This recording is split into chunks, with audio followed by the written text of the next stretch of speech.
Kalau menurut kalian bangsa dan ras yang paling unggul di muka bumi adalah Amerika? Bukan. Rusia? Bukan juga. Jerman? Inggris? Prancis? Juga bukan. Cina? Apalagi? Bukan guys. Menurut ahli DNA dari Oxford University, Stephen Oppenheimer, pada acara bedah bukunya berjudul Eden in the East, Surga di Timur, bahwa induk peradaban manusia modern bukan berasal dari Mesir, bukan dari Mediterania, dan tidak juga dari Mesopotamia, bukan pula dari Barat apalagi Cina, tetapi peradaban manusia modern justru dari Indonesia. Iya guys, bangsa ini merupakan pewaris tunggal kejayaan bangsa-bangsa besar di masa lalu. Dan agaknya, Profesor Arício Santos dari Brasil pun selaras dengan teori Oppenheimer. Dalam buku Atlantis The Lost Continent Finally Found, ia menyatakan bahwa titik Atlantis itu ada di Sundaland. Jadi guys, kita tidak pantas bersikap kerdil dengan memelihara sindrom inferior akut alias rasa minder terhadap bangsa luar. Kenapa? Karena nenek moyang kita dulu adalah bangsa yang unggul. Nenek moyang bangsa-bangsa. Jelas ya guys? Lantas, kenapa ada sejarawan menyebut bahwa nenek moyang kita itu tidak beradab, bodoh, penyembah berhala? Itu faktor penjajahan atau kolonisasi guys. Yakni pembodohan, pengaburan, dan pembengkokan sejarah oleh kaum penjajah. Menurut Juri Lina dalam buku Architect of Deception, Secret of Freemasonry, ada 3 cara melemahkan dan menjajah suatu negeri. Pertama, kaburkan sejarahnya. Kedua, hancurkan bukti-bukti sejarah bangsa itu hingga tidak bisa lagi diteliti dan dibuktikan kebenarannya. 3, putuskan hubungan mereka dengan para leluhur dengan mengatakan bahwa leluhur itu bodoh dan primitif. Guys, sejarah Nusantara ini dibikin oleh kaum penjajah seolah-olah hanya dimulai dari era kemerdekaan atau paling jauh di era Raja-Raja Nusantara dulu versi penjajah. Tahu nggak sih guys, ribuan tahun lalu Nusantara terbagi dalam 3 era loh. Era pertama disebut era Wangsa Keling. Wangsa artinya bangsa, sedang Keling artinya kuat. Jadi Wangsa Keling maksudnya adalah bangsa yang kuat. Konon di era ini, leluhur kita berekspansi hingga Kamboja, Vietnam atau Indochina, Thailand, Burma, Sri Lanka, India, sampai ke Madagaskar. Raja yang terkenal bernama Shailendra. Tulisan yang dipakai adalah huruf Talawa, di mana modelnya menyerupai huruf Mesir kuno dan Israel. Pusat pemerintahan di sekitar Jogja sampai ke wilayah Dieng. Maka ketika Israel mengklaim masih keturunan Moria, maksudnya adalah Gunung Muria di Dieng guys. Dieng artinya penguasa, kemudian bergeser menjadi Dahnyang atau Dayang, artinya juga penguasa. Setelah Wangsa Keling menghilang, ditengarai munculnya situs Dieng maupun Candi Borobudur.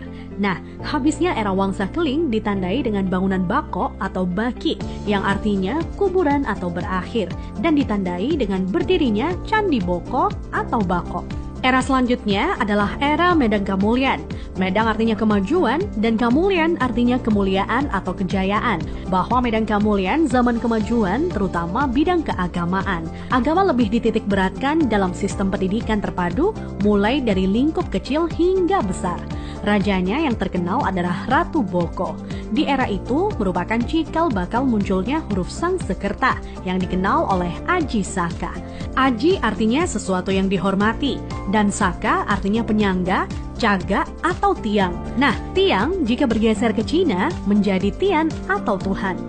Jadi guys, Aji Saka artinya sesuatu yang dihormati karena Tuhannya, atau segala sesuatu yang mengacu pada Tuhan yang sangat dihormati. Kemudian huruf-huruf tadi akhirnya menjadi bahasa Sangsekerta. Jadi guys, Sangsekerta itu asli berasal dari bumi Nusantara atau Indonesia, bukan dari India. Kenapa? Di India tidak ada kata-kata sang. Jika berbasis kata sang, justru lebih dekat ke Cina. Contohnya Chiang Kai-shek, di mana Chiang oleh bangsa Cina dibaca sang. Jadi guys, sang itu berasal dari bahasa asli Indonesia tempo dulu, yakni bahasa Saka. Huruf yang dipakai di era Ratu Boko adalah Sangsekerta. Iya, kerta artinya 4, sedang sang asal kata wangsa atau bangsa. Jadi, Sangsekerta itu 4 bangsa yang meliputi antara lain, pertama, bangsa Qin yang meliputi bangsa Cina sendiri, Vietnam, Laos, dan Kamboja. Kedua, bangsa Thai, meliputi Burma dan Thailand. Ketiga, bangsa Afrika, yakni Madagaskar, Sri Lanka, India, dan lain-lain, hingga Mesir disebut sebagai bangsa Afrika. Keempat, Bani Jawa yang terdiri atas bangsa atau suku Jawa, Sumatera, Papua, sampai Kepulauan Polinesia dan Hawaii. Hingga kini, Sangsekerta kuat pengaruhnya di India dan Sri Lanka. Dari keempat bangsa tersebut, penguasa yang terkenal ialah Ratu Boko. Jika keempat unsur bangsa itu digabungkan, maka timbul istilah Nuswantara atau Nusantara. Nusa artinya pulau, antara artinya jarak, maka makna Nusantara adalah bangsa yang hidup di pulau-pulau yang tersebar dari Kepulauan Polinesia di ujung timur hingga wilayah Madagaskar atau Afrika.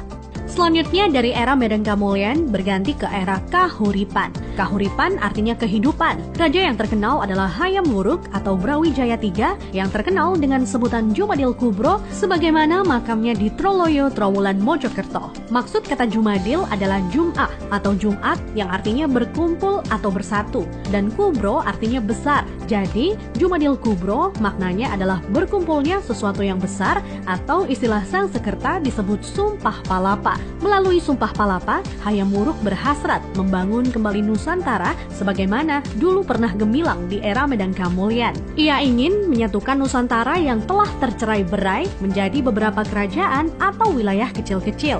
Dan patih yang melegenda adalah Gajah Mada.